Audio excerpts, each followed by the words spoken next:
Hey everybody, this is Ted. I'm up here in Washington, D.C. This is Friday, December 6th, and we've been getting a lot of calls from people wanting to know what's going on with impeachment. If you guys were tuned in and you watched the last hearing of the Judiciary Committee, I'm sure your opinions were like ours.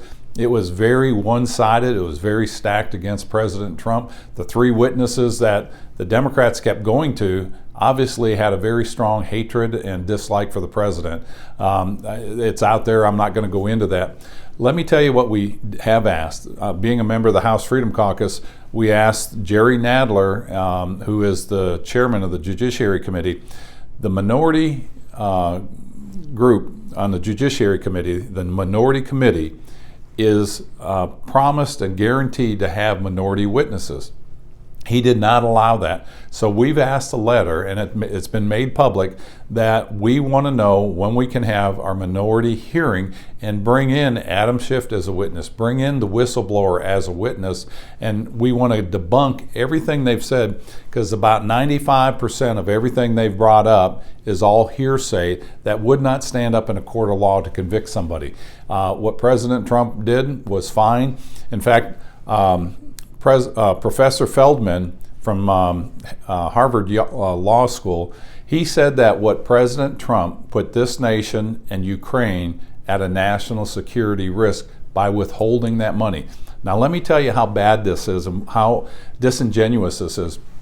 Under President Obama, we had the President Poroshenko come here and did a joint session of Congress, and at that time he goes, "I appreciate the help the American public have given us and the American government." He goes, "But in truth, we don't need blankets and flashlights," because that's all President Obama was going to allow. No military equipment.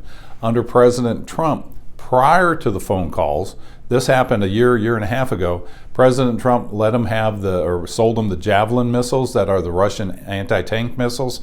And so the Ukraine is so much better prepared today to fend off Russia. And we have given this over the last 2 to 3 years. And so this Professor Feldman said that withholding this $400 million in aid really put our country and the Ukraine at a national security risk. That is so disingenuous, and it's not true.